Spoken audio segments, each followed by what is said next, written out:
ये कहते हैं कि फॉर्म थोड़े दिन का मेहमान होता है लेकिन क्लास हमेशा साथ रहती है। विराट कोहली जिस अंदाज में खिले उसे देखकर साफ साफ दिख गया कि जिन लोगों ने उन पर उंगली उठाई थी वे सभी गलत थे, क्योंकि एक बार फिर वही पुराना विराट वापस दिखाई दे रहा था। जैसे ही क्रीज पर आए जिस तरह चौके बरसाने शुरू किए, ऐसा लगा कि ये कोई नया अवतार है या फिर हम ही गलत थे जिन्होंने खासकर टेस्ट क्रिकेट में विराट को लेकर सवाल उठाए थे। अब उन सभी को अपनी सोच पर दोबारा विचार करना पड़ेगा कि विराट के अंदर अभी भी ढेर सारा क्रिकेट बाकी है और शायद विराट को भी ये सोचना चाहिए कि क्या टेस्ट क्रिकेट में फिर से कदम रखे जाएं।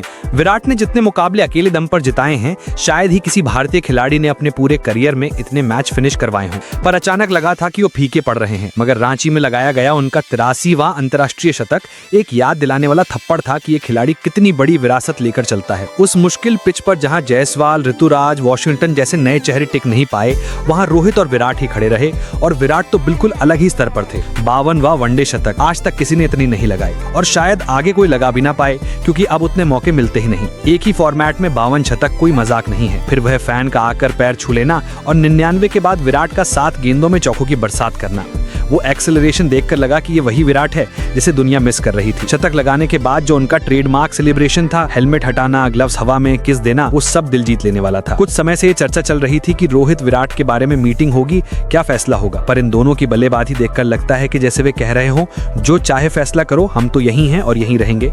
पिछले मैच में रोहित का शतक, इस मैच में विराट की शानदार पारी, ये दोनों कहीं गए ही नहीं थे। विराट के 294 मैचों में 52 शतक हैं, जबकि तेंदुलकर को 49 शतक लगाने में 452 मुकाबले लगे। रोहित के 269 में 33 हैं। हालांकि रोहित कई बार अपनी आक्रामकता में शतक चूक गए। जो रूट 58 पर, रोहित 50 पर, विलियमसन स्मिथ 48 पर रुके हुए हैं, लेकिन विराट एक अलग ही ब्रह्मांड में चल रहे हैं। 135 रन तक विराट ने टीम को ऐसी लय दे दी थी कि बाकी बल्लेबाज बस उसी मोमेंटम पर आगे बढ़ते गए। 11 चौके, 7 छक्के, ये किसी ऐसे खिलाड़ी का स्तर है जिसकी बल्लेबाजी मैडनेस नहीं, मास्टर क्लास होती है। आज विराट ने वो भी कर दिखाया जो तेंदुलकर का रिकॉर्ड था, एक फॉर्मेट में सबसे ज्यादा शतकों का। अब सबसे बड़ा सवाल, क्या विराट टेस्ट क्रिकेट में लौटेंगे? पीटरसन समेत कई बड़े नाम यही पूछ रहे हैं और सच कहें तो लौटना चाहिए। अगर 2027 वर्ल्ड कप का लक्ष्य सामने है तो टेस्ट क्रिकेट खेलना भी जरूरी है। WTC से पहले सिर्फ 9 टेस्ट बचे हैं। 2 सालों में वो वापसी आराम से हो सकती है। क्या ऐसा होगा? उम्मीद की जा सकती है, क्योंकि आज जिस तरह की चीते जैसी फुर्ती, बाज जैसी नजर और विराट वाली निरंतरता दिखी, उससे एक बात तो साफ है, हम सब गलत थे। King is back.